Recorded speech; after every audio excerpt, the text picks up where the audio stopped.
అంజూరపు చెట్టు ఉపమానం. ఈరోజు అంజూరపు చెట్టు యొక్క ఉపమానాన్ని గురించి తెలుసుకుందాం. ఈ అంజూరపు చెట్టు ఉపమానం మత్తయి 21:18, 19 మరియు మార్క్ 11:12-14లో, లూకా 21:29-33లో రాయబడి ఉంది. ఈ పై ముగ్గురు సువార్తికులు ఈ అంజూరపు చెట్టు ఉపమానం గురించి రాయటంలో ఒక నిగూఢ రహస్యం దాగి ఉంది. మత్తయి సువార్తలో త్రోవ ప్రక్కన ఉన్న అంజూరపు చెట్టును, దానిలో ఆకులు తప్ప ఫలములు లేకపోవటం వలన యేసు ప్రభు దాన్ని శపించటము, అది ఎండిపోవటము జరిగింది. నీవు కూడా అంతటి విశ్వాసం కలిగి ప్రార్థనతో ఏదడిగినా అది జరుగుతుందని యేసు మనకు దీని ద్వారా తెలియజేస్తున్నాడు. మార్కు సువార్తకుడు కూడా మత్తయి సువార్తకుని లాగానే ఒక్కానిస్తున్నాడు. లూకా సువార్తకుడు అంజూరపు చెట్టు ఉపమానాన్ని రెండవ రాకడ అనగా దైవ రాజ్యం సమీపించిందని జాగ్రత్తగా ఉండమని హెచ్చరిస్తున్నాడు. పై 3 ఉపమానములలో యేసు ప్రభు అంజూరపు చెట్టును శపించటము కారణమేమిటి? అంజూరపు చెట్టు పండ్ల కాలం కానప్పుడు పండ్లు లేవని తెలిసి కూడా వాటి కోసం యేసు వెతకటము, అవి దొరకపోవటం వలన దాన్ని శపించటం విడ్డూరంగా లేదా? ఆనాడు యేసు సమకాలికులలో అనేకులు ఆయన బోధలని తప్పుపట్టవాలని కాచుకొని తీరినట్లుగా నేడు కూడా నాస్తిక హేతువాదులలో కొందరు ఆయనను తప్పుపట్టకు అంజూరపు చెట్టు ఎండిపోవటం గురించి ప్రశ్నించదు. యేసు దేవుని కుమారుడు కదా, పండ్లకాలం కానప్పుడు ఆ చెట్టు ఫలించలేదని ఆయనకు తెలియదా? ఆయనతో పాటు వస్తున్న ఆయన శిష్యులకి లేని ఆకలి ఈయనకు కలిగిందా? అంతేకాక కోపంతో ఆ చెట్టును శపించటమా? ఇది ఏం విడ్డూరము అని వారి వాదన. హేతువాదానికి సమాధానం చెప్పుటకు క్రీస్తు బిడ్డలమైన మనము పరిశుద్ధ గ్రంథాన్ని పఠిస్తూ ఉన్నప్పుడే వారికందరికీ జవాబు చెప్పగలము. దేవుని కుమారుడైన యేసుక్రీస్తు మనలో ఒకనిగా జన్మించాడు. పాపం మినహా శరీరం ధరించడం వలన మన వలె కోరికలు ఉన్నాయి. మనుషులందరి వలె ఆకలి, దప్పిక, అలసట, వేదన, శ్రమలు, శోధనలు, కన్నీరు కాచటము మొదలగునవి కలిగి ఉన్నట్టుగా బైబిల్లో కనపడుచున్నది. ఆయన శరీరము మనవలే రక్తమాంసము కలిగి ఉన్నది. ఆ మార్గమున ప్రతి బాటసారి ఆ అంజూరపు చెట్టును గమనించి ఉండవచ్చు. యేసు ఆ మార్గములో పోయినప్పుడెల్లా దాని యందు దృష్టి ఉంచి ఉండవచ్చు. ఏ కాలంలో పోయినా అది ఫలించని చెట్టుగా, ఆకులు తప్ప ఫలం లేని చెట్టుగా గమనించాడు యేసు. ఆకలితో, కోపముతో ఆ చెట్టును శపించగా అది వేళ్లతో సహా దహించుకుని పోయింది. ఎంత ఆశ్చర్యం! దైవ కుమారునికి ఇంత కోపమా? శాంతమూర్తి శపించటమా? ఇందులో ఏదో లోతైన మర్మం దాగి ఉంది. అది ఇప్పుడు తెలుసుకుందాం. లూకా 13:6-7 ఒక ద్రాక్ష తోటలో అంజూరపు చెట్టు ఒకటి నాటబడి ఉంది. ఆ చెట్టు కూడా పండ్ల కాలం వచ్చినప్పుడు ఫలించకుండా ఉండేది. అది తెలియని ఆ తోట యజమాని దాని పండ్ల కాలంలో నా పండ్లకై వెతకొచ్చినప్పుడు ఏమీ దొరకలేదు. ఆ యజమానుడు తోటమాలిని పిలిచి, 3 ఏళ్ల నుండి అంజూరపు చెట్టున పండ్లు వెతకవస్తున్నాను, కానీ ఏమీ దొరకలేదు. దీన్ని నరికివేయండి, దీని వలన ఈ భూమిని ఏల వ్యర్థమైపోవాలను అంటున్నాడు యజమాని.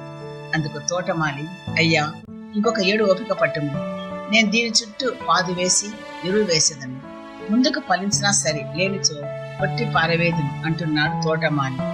ఈ యజమాని తోటమాలి ఎవరో ఇప్పుడు ఆలోచిద్దాం. తోట అనగా భూలోకం. దీని యజమాని తండ్రి అయిన దేవుడు, తోటమాలి కుమారుడైన యేసు ప్రభు. అంజూరపు చెట్టు నీవు నేను అనగా ప్రతి మనిషి అని అర్థం అవుతుంది.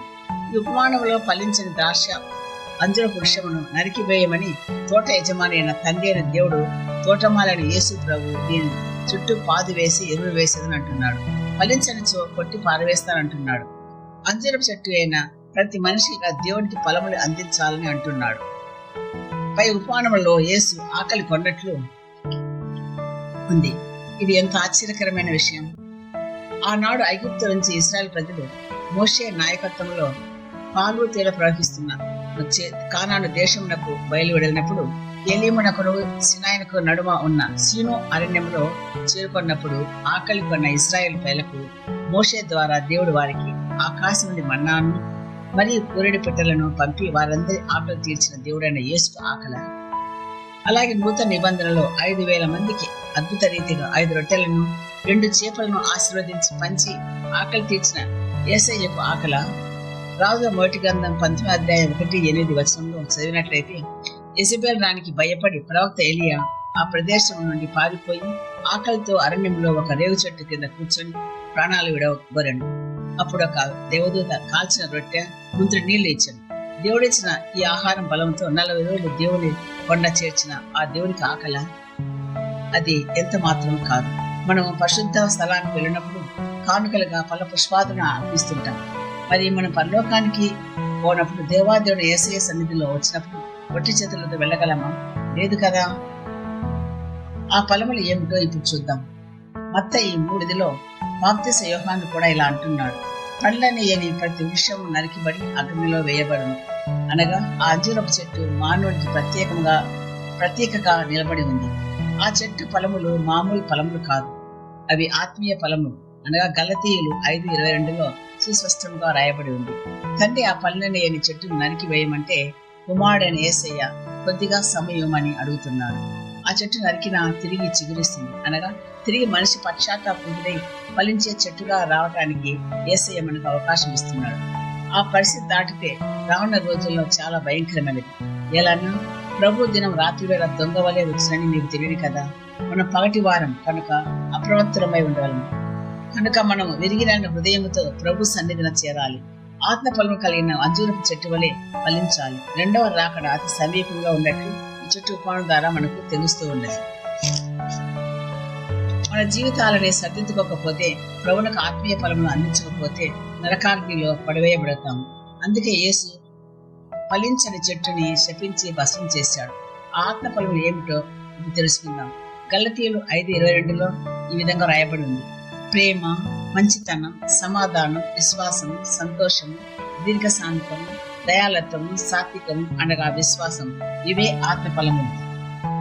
మనకు ఆత్మను అనుసరించి మనం జీవించాలి. అలా జీవించిన వారమైనచో, ఆత్మను అనుసరించిన వారమైనచో క్రమంగా నడుచుకుంటాము.